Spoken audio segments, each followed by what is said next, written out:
Good morning, everyone. It's really a privilege to be here this morning with you all and to share the word this morning. Over the month of January, we have been focusing in on the presence of God. Okay, Luke spoke on going with the presence of God. The Basilios last week spoke on listening in the presence of God. And I'm going to follow on with resting in the presence of God. And I think that there is really no better way to start the year than with Him, with His presence. So let's get right into it. We're going to read the passage from the Bible for today. It should come up on the screens, or you can grab the Bible in front of you on the pews and you can read from there. We're looking at the book of Luke, chapter 10, verse 38 to 42. Luke chapter 10, 38 to 42. Jesus and his disciples went on their way. Jesus came to a village where a woman named Martha lived. She welcomed him into her home. She had a sister named Mary. Mary sat at the Lord's feet listening to what he said. But Martha was busy with all the things that had to be done. She came to Jesus and said, "Lord, my sister has left me to do the work by myself. Don't you care? Tell her to help me." "Martha, Martha," the Lord answered, "you are worried and upset about many things, but few things are needed. Really, only one thing is needed. Mary has chosen what is better, and it will not be taken away from her." So as we take a deeper look into this passage, I want to focus firstly on Martha, and then we're going to take a look at Mary, and then I would like to take a look at our personal response to their story. So let's firstly look at Martha. I have an immense amount of compassion for Martha in this moment. In the beginning, we see she welcomed Jesus into her home. And I think all of us know that this is not always an easy thing to do, right? For us, when we host people, we have 4 kids, we have 3 boys, 3 very messy boys who I adore with all my heart. But we need to do a very deep clean before we welcome people into our homes, okay? And just to figure out how to host people well, it takes a lot from us, right? And Martha's intentions here were really good, and she did this part really well. But then, as we read further in the passage, we can see that she started tying herself up in a bunch of knots. Okay, so we're going to look at the knots that Martha started tying herself into. The first one was that she was, as the passage says, busy with all the things that had to be done. And I understand this place so well, being busy with all the things. It can be all-consuming and totally distracting when we're running from one thing to the next. So this is the first knot. The second knot that she ties herself up in is she now starts to focus on her sister. She says her sister is not helping her, and she becomes resentful towards her. And then the third knot, finally, she focuses in on Jesus himself. And she dares to ask Jesus, "If you care about me, you will tell Mary to help me." Eita, right?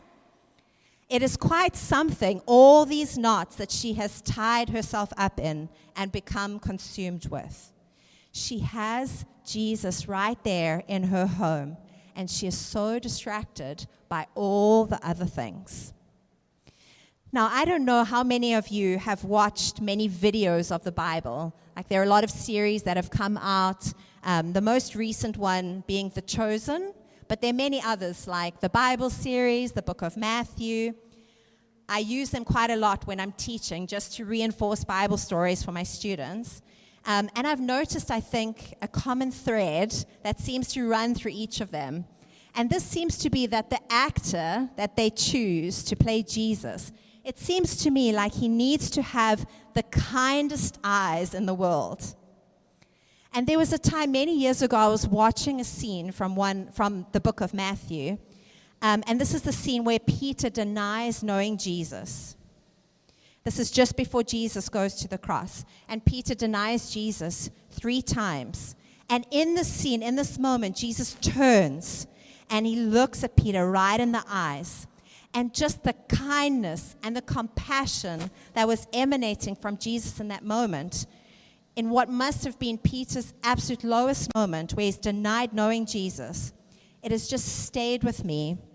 And this is also how I would imagine Jesus would have looked at Martha in this moment, in all her busyness and harriedness and distraction, kindness and compassion emanating from Jesus for where she finds herself.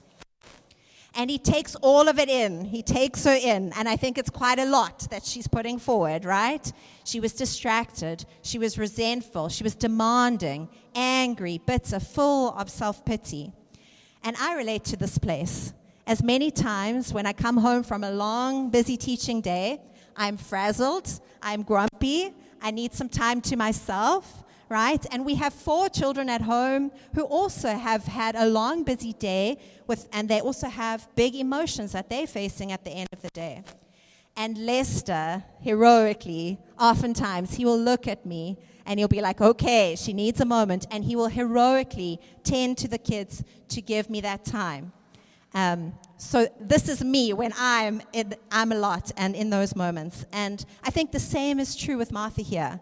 She has a lot going on, and Jesus says to her, Martha, Martha, you are worried and upset about many things, but there is only one thing that is needed. I love Jesus. I love how Jesus acknowledges her worry and her concern and her upset over many things. And there are many things to be concerned and upset over. But he then reminds her of the one thing that is truly needed. And now let's take a look at Mary. Mary was literally sitting at Jesus' feet, taking in his every word. To live in this place like Mary did, placing such enormous value in hearing Jesus' voice and being as near to him as she possibly could be. And I'm sure Mary in this moment too was probably also feeling pressure to be doing all the things. I'm sure she could even sense Martha's disapproval. Sisters are never really subtle about what they feel. Just a little aside, I have a sister too. And in South Africa, we have this board game. It's called 30 Seconds. And you have these cards, and on the cards, there's a list of 5 things. It can be like a famous person, a politician, a world event. And you have 30 seconds, you pair up, and you have 30 seconds to help the other person guess what is on this list without using the words. And my sister Paula and I, we are amazing at this game. We are so good that we've actually now been barred from being partners. Just because we have the most random situations in common, we have a shorthand that nobody else knows, and we read each other so well that we are lethal at this game. And in the same way, I'm sure that Mary was reading the vibes from Martha as well in this moment. And yet, in the midst of all of this going on around her, she chose to remain at Jesus' feet. Mary chose being with Jesus. I like how in this passage, Jesus also says, Mary has chosen what is better, and it won't be taken from her. In Mary's choice right here, she said no to a lot of other things to prioritize Jesus first. What also always strikes me about Mary in this moment is that she had an awareness of the importance of what was happening and the moment that she found herself in. And there is a quote from a book called Heartfire that Johnny recommended. And this quote is in the context of prayer, but I think it is so important in how we approach spending time with Jesus too. And it says, learning to perceive his presence is the key to a prayer that is no longer about performance or effort, but about seeing something beautiful and calling it beautiful. Coming back to the one who is waiting for me in the here and now. I come back to him from all the places I got lost. The source of Christian life is a fascination with Jesus. Awe transforms and fascinated contemplation shapes and heals the human heart. And this feels to me like it really describes Mary in this moment, in this passage. She had an awareness of the eternal significance of this moment. She recognized who Jesus was, and she paid him the attention that was due to him. She chose to still all the other things going on in her life and to be with Jesus. Now, just as Mary and Martha had a choice to make in this moment, we also find ourselves with choices to make. I think if we take a look at the world around us, we can see just this need, and I think a deep longing for stillness and rest. You can see with all the wellness trends that are going around, and as St. Augustine wrote, he says, "You have made us for yourself, O Lord, and our hearts are restless until they rest in you." And this is why really there's nothing else that will satisfy our hearts. No relationship, no possession, no fame, purpose. The thing that our hearts were meant to be filled with is him. Outside of him, we become exhausted and depleted and desperate, striving to do things in our own strength, when the only thing that we need and the one thing that we need to put in first place and priority in our lives is God. And then we'll see all the other things will fall into the correct place and perspective and order. C.S. Lewis says, most people, if they really learn to look into their heart, know that they do want, and want acutely, something that cannot be had in this world. There are all sorts of things in this world that offer to give it to you, but they never keep their promise. The longings which arise in us when we first fall in love, or first think of some foreign country, or first take up some subject that excites, are longings which no marriage, no travel, no learning can ever really satisfy. And this is where we can exhaust ourselves looking to fulfill a longing that God has placed in our hearts with all the other things, distracting ourselves with the busyness so that we don't feel the ache and the longing as much. There is a song, maybe in my top 5 of all time, by Amanda Cook, and it's called Wonder. And the first verse goes like this. May we never lose our wonder, wide-eyed and mystified. May we be just like a child, staring at the beauty of our King. Fascination with and devotion to Jesus is the place where we find our deepest rest and fulfillment, because it is what our hearts were made to do, to be with him, and it is from this place that everything else flows. At the end of last year and into the start of this new year, there's been a growing sense and awareness in me of the need that I have for stillness, for rest, for just slowing things down. And these 2 quotes that I happened upon recently spoke to me so much in the midst of New Year pressure and all the uncertainty and change that it brings, which is not really my strength to lean into new things. The first one that I came across said this: I hope next year is softer. I hope you look close enough to see the brushstrokes. And this spoke to me so much, slowing down, taking notice, and just being aware of what Jesus is doing in our lives and in the lives of those around us, just in the everyday moments. And then this one from Teresa of Avila, which says, settle yourself in solitude, and you will come upon him in yourself. How beautiful.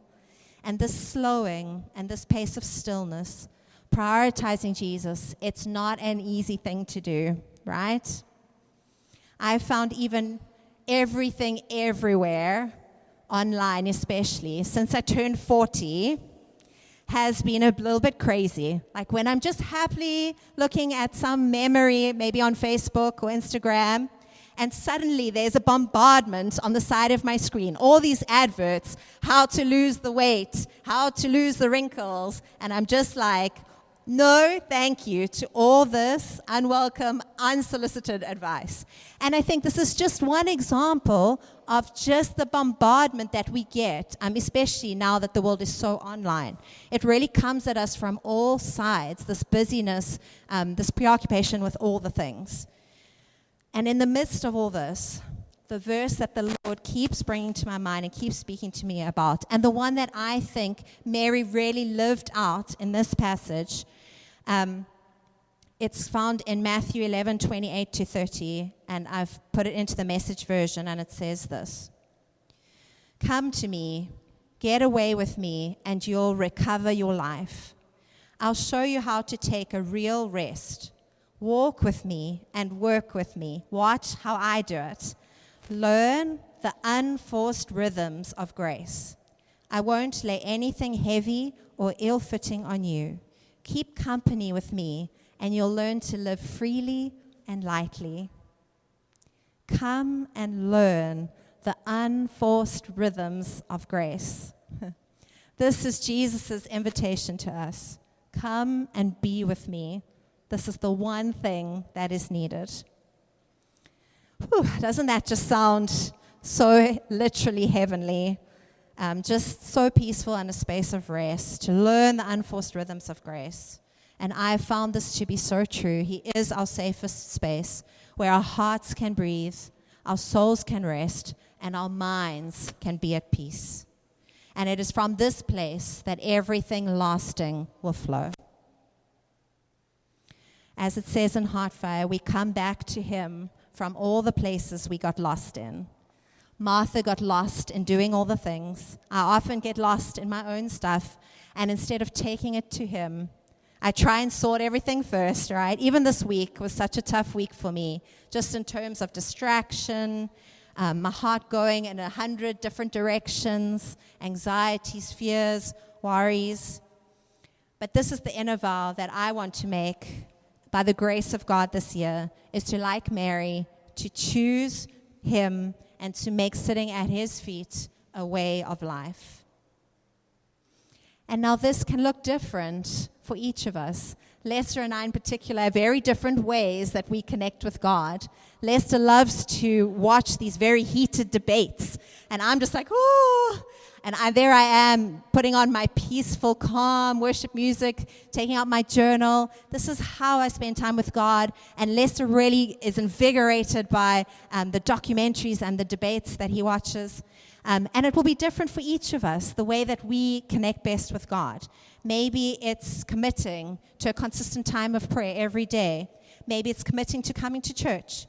Maybe it's coming to join in with the prayer times that we have during the week at church. Maybe it is the discipline of spending time in solitude and quiet. Can be hard for those extroverts out there. Getting out into nature, reading books, studying commentaries, listening to worship songs, listening to sermons. We are unique, as I said, and we have different ways that we connect with God. But I would want to encourage you to lean into the ways that you connect best with Him. And my hope is that when there are things in our lives and our hearts and in this world and in general that make us feel worried, upset, anxious, and these things are so valid. There is a lot going on in the world right now. There's a lot that goes on internally and externally, and that's okay. But my hope is that we would continue to turn our hearts and our gaze even more to Him. That in these moments, we would choose to sit at His feet like Mary did, to be with Him, to enter His rest. And as we do, we'll begin to see those things shifting and reordering themselves. And our load has lightened because the King of Kings, He has it. He's got it. He knows what He's doing. He's good and He's faithful. And we can entrust ourselves to Him and learn to live in the unforced rhythms of His grace. Amen.